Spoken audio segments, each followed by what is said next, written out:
The barbell hit the floor with a thunderous crash that shook every dumbbell on the rack. Everyone froze.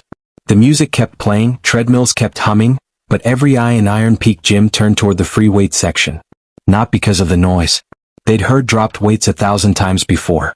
They froze because of what came next. The old man, thin as a reed, veins like rivers on paper-thin skin, stood perfectly still, one hand still extended where he'd been reaching for a 25-pound plate. His other hand gripped his workout towel. His eyes, steel gray and unflinching, locked onto the young bodybuilder who just slapped the weight from his grip. "Oops," Jason said, his voice dripping with mock concern. "Guess that was too heavy for you, Grandpa." The old man didn't speak, didn't move, just stared.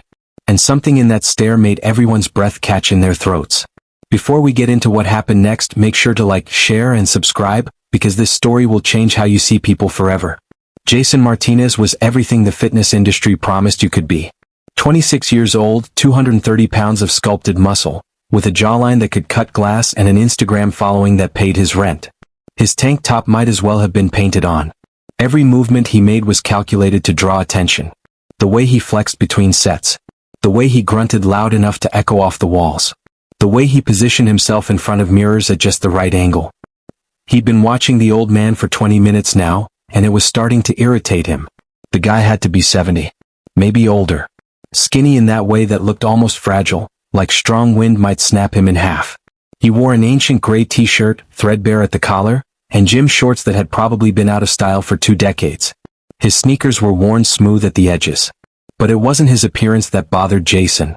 It was the respect. People kept nodding at the old man. Young guys. Serious lifters. Even Marcus, the gym owner who barely acknowledged anyone, had stopped to shake the old man's hand when he arrived. They spoke in low tones, Marcus's face unusually solemn, almost reverent. It made Jason's jaw clench. He'd worked too hard, sacrificed too much, perfected his physique through years of strict dieting and brutal training sessions. He was supposed to be the one people noticed, the one they respected. Not some skeleton in a faded t-shirt who looked like he'd blow away in a stiff breeze. So when the old man shuffled over to Jason's area, reaching for a weight on the rack Jason was using, something inside him snapped.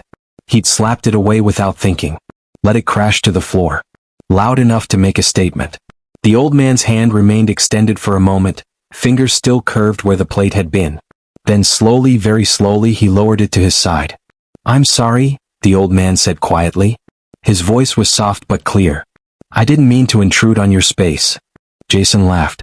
It came out harder than he intended. "Meaner. Your space? Gramps, you shouldn't even be in this section. There's a nice little circuit machine area over there." He pointed across the gym. "Probably more your speed. Safer too. Wouldn't want you breaking a hip." A few people gasped. Someone whispered, "Oh no. He doesn't know." The old man's expression didn't change. Those gray eyes remained calm, patient, like he was looking at something very far away. "You're right to be concerned about safety," the old man said. "Injuries can happen when we're not careful. When we think we know more than we do." Something about the way he said it made Jason's face flush hot. "Think I know?" Jason stepped closer, using his size to loom over the smaller man.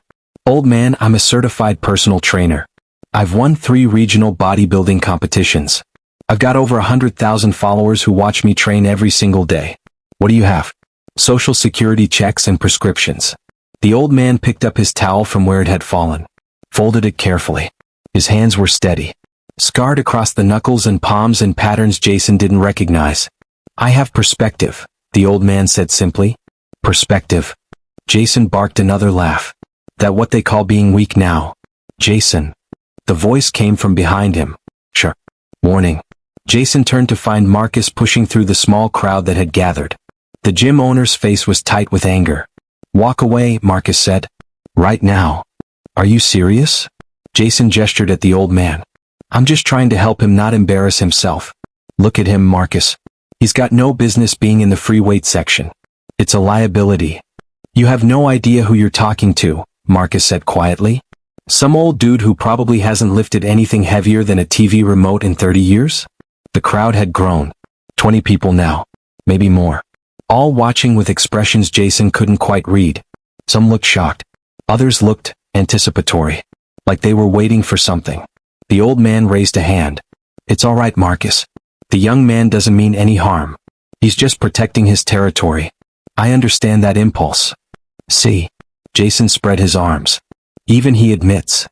But perhaps, the old man continued, his voice still gentle but with something underneath it now, something that made the air feel heavier, it would be good for everyone here to learn something today. About assumptions. About respect. About what real strength looks like. He looked directly at Jason for the first time with full attention. And Jason felt something shift in his chest. A tiny flutter of uncertainty. What are you saying, old man? I'm saying let's lift together. You and me. Let's see who understands strength better. The gym went silent except for the hum of air conditioning and someone's abandoned treadmill beeping in the distance. Jason's confidence surged back. This was perfect. This was exactly what his followers would eat up. You want to compare lifts? With me? Not compare, the old man said. Learn from each other. Right. Learn. Jason pulled out his phone, propped it on a nearby bench and started recording. This is going to be legendary. You all seeing this? Old guy wants to lift with me. Okay, Gramps. Let's start simple. Bench press. What do you usually warm up with? The bar? I'll follow your lead, the old man said. Jason loaded 2 45-pound plates on each side. 2 25s. A 10. A 5. 315 pounds. His current max. He positioned himself on the bench, gripped the bar, and with a grunt that echoed through the gym, pressed it up. Once. Twice. 3 times. His muscles screamed but he kept his face calm. Controlled. Professional. He racked the weight with a clang and stood, breathing hard but trying not to show it. Your turn, Gramps. The old man looked at the loaded bar. Then at Jason. Then back at the bar. This is your maximum weight, he observed. Yeah. 315. Let's see you try it with just the bar first. Don't hurt yourself. The old man nodded slowly. He stripped away every plate. Removed them one by one with those scarred, weathered hands. Left only the 45-pound bar. Smart choice, Jason said, grinning at his phone camera.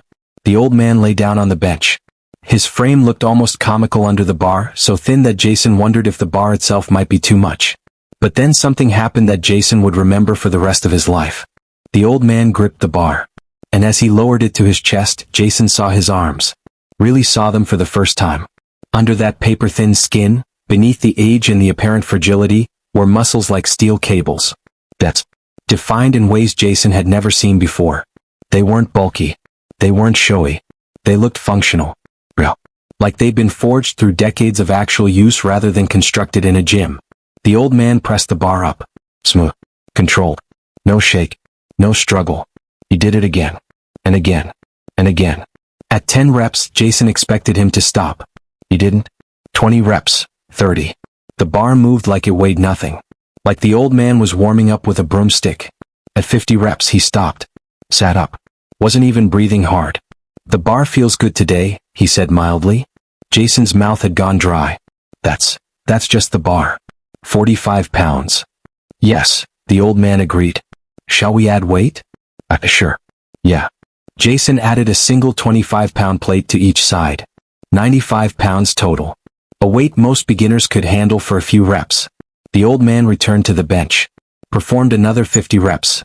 Same smooth, controlled motion. Same calm expression. Add more, someone in the crowd whispered. Jason recognized him. Tony, one of the serious powerlifters who trained at Iron Peak. He looked at the old man with something like reverence. Jason's hands shook slightly as he added more weight. 135. Then 185. Then 225. At every weight the old man performed perfect reps. Smooth. Controlled. Breathing steady. Like he was meditating rather than lifting. When the bar reached 275 pounds, 40 pounds less than Jason's max, the old man finally paused. This feels about right for a working set, he said. Not maximum. Just comfortable. He proceeded to knock out 25 perfect repetitions. Jason's legs felt weak. He sat down hard on a nearby bench, staring. The old man racked the weight and sat up. For the first time, there was slight color in his cheeks. Slight. His breathing had increased marginally. Your form is good, he told Jason. Strong foundation. You've worked hard on your physique. Who are you? Jason whispered. Marcus stepped forward. His expression was no longer angry. Just sad. Jason, he said. Meet Colonel James Harrison. Retired Army Special Forces. 52 years of service. 23 combat deployments. Former hand-to-hand combat instructor for 3 different special operations units. Silver Star recipient. Bronze Star with Valor. And holder of more military fitness records than any other soldier in his generation. The words hit Jason like physical blows.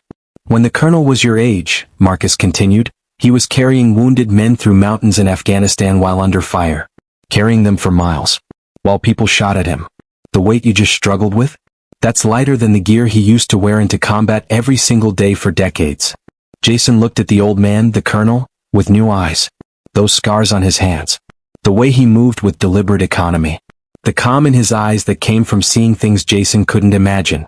I don't. Jason's voice cracked. I didn't know. You didn't ask, the colonel said simply. No judgment in his tone. Just fact. You saw someone who looked weak. Someone who didn't fit your idea of what strength looks like. And you decided they didn't belong. Shame burned through Jason's chest like acid.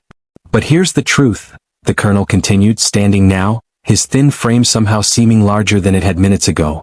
Strength isn't about the size of your muscles or the weight you can lift. It's about what you can carry when no one's watching. It's about lifting others up instead of putting them down. It's about having the courage to be humble. To learn. To admit when you're wrong. Jason's eyes stung. In front of all these people. In front of his phone camera, still recording everything. He was being exposed. Humbled. Destroyed. And he deserved every second of it. I'm sorry, he managed. The words felt inadequate. Tiny. I'm so sorry, sir. I was wrong. About everything. The colonel studied him for a long moment. Then something softened in those steel-gray eyes. We all start somewhere, he said. I was arrogant once too. Thought I knew everything. Then life taught me better. The question isn't whether you make mistakes. It's whether you learn from them. He extended a scarred hand. Jason took it. The colonel's grip was firm. Steady. The handshake of someone who'd earned every callus. You have potential, the colonel said. Good genetics. Decent work ethic. But you're wasting it on appearances. On ego. Real strength comes from discipline. From purpose. From serving something bigger than yourself. Will you teach me?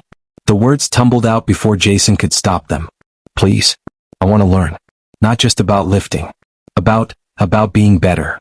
The colonel's expression remained neutral. Considering. That depends. Are you willing to tear down what you've built and start over? Really start over? No cameras. No followers. No ego. Just work. Hard, humbling work. Jason thought about his Instagram. His carefully crafted image. His followers who validated him with every like and comment. The person he'd spent years becoming. And he knew, suddenly and clearly, that person was hollow. Yes, he said. Yes, sir. Whatever it takes. The colonel nodded once. Tomorrow morning. 6 a.m. Come ready to listen instead of talk. Ready to serve instead of show off. Ready to be the weakest person in the room. I'll be here. We'll see. The crowd began to disperse. Slowly. People approached the colonel, shook his hand, welcomed him back.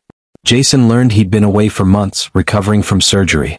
That he'd trained dozens of the people in this gym over the years. That Marcus had served under him overseas, which was why he owned this gym in the first place. The colonel had convinced him he had something to offer after the military. Jason picked up his phone. Stopped the recording. Looked at his reflection in the dark screen. He barely recognized himself. The next morning, Jason arrived at 5:45 a.m. The gym was still dark except for one section in the back where a single light glowed. The colonel was already there. He'd been there for an hour, Marcus told Jason. Just sitting. Meditating. You came, the colonel said without surprise. Yes, sir. Good. First lesson. Strength starts with showing up when it's hard. When no one's watching. When there's no applause. For the next 6 months, Jason trained with the colonel. Not the way he'd trained before. Not for size or aesthetics or social media content. They trained for function. For purpose. The colonel taught him how every muscle in his body connected to every other muscle. How to move efficiently. How to carry heavy things for long distances. How to help others instead of impressing them. But more than that, the colonel taught him about service. About humility. About seeing people, really seeing them instead of judging them. They trained at homeless shelters, helping people move belongings. At youth centers, teaching kids that their worth wasn't in their appearance. At veteran facilities, where men and women with broken bodies demonstrated more strength than Jason had ever possessed. His Instagram following dropped. The algorithm abandoned him. Sponsors stopped calling. Jason had never been happier. 1 year to the day after their first meeting, Jason was helping the colonel set up equipment in the gym's back section. They were preparing for a free training session for seniors, something the colonel had started decades ago and Jason now helped run every week. "You've come far," the colonel said quietly. "Further than I expected, honestly. I had a good teacher. You had a willing spirit. That's rarer than you think." The colonel sat on a bench looking at Jason with those steady gray eyes. "You know why I pushed you that day? Why I accepted your challenge? To humble me? No. To give you a choice." The colonel's expression was gentle. "I've trained hundreds of young men and women. Strong people. Talented people. But some of them never understood that their strength was a gift meant to be shared, not hoarded. Not displayed like a trophy. When Marcus told me about you, about how you treated people, I saw someone standing at a crossroads. You could continue down the path of ego and emptiness, or you could choose something harder. Something better." Jason's throat tightened. "Why did you care? You didn't know me. Because someone cared enough to teach me the same lesson when I needed it, and because that's what strength is really for. Not to dominate, not to impress, but to lift others up, to serve, to protect those who need protecting." The seniors began arriving. Men and women in their 60s, 70s, 80s. Some moved slowly. Some used canes. All of them greeted the colonel with obvious affection and respect. And then they greeted Jason the same way. Because over the past year he'd earned it. As Jason helped an 80-year-old veteran position himself at a weight machine, adjusting the weight to something manageable, offering encouragement and genuine respect, he caught his reflection in the gym mirror. He looked different now. Still muscular, he hadn't lost his physique. But something in his posture had changed. His face. The way he carried himself. He looked like someone who understood that the weight he lifted mattered less than the way he lifted others. The colonel watched from across the room and allowed himself a small smile. Another young man saved from the prison of his own ego. Another person who now understood.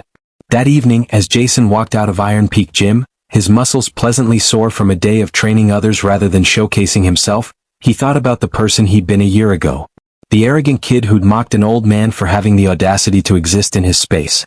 He felt like that person had been someone else entirely. His phone buzzed. A message from Marcus. "The colonel asked me to tell you something. He said you're ready to start teaching. Youth class Tuesday nights. If you want it." Jason stared at the message for a long time. Teaching. Serving. Giving back what had been given to him. He typed back, "I want it. Thank you." And as he walked home through the cooling evening air, Jason understood something that no amount of weightlifting, no number of Instagram followers, no competition trophy could ever have taught him. Real strength wasn't measured in pounds or repetitions or the size of your muscles. It was measured in the lives you touched, the people you helped, the humility to admit when you were wrong and the courage to become better. The colonel had shown him that. And now Jason would spend the rest of his life showing others. Because sometimes, the strongest people are the ones who lift others, not just weights.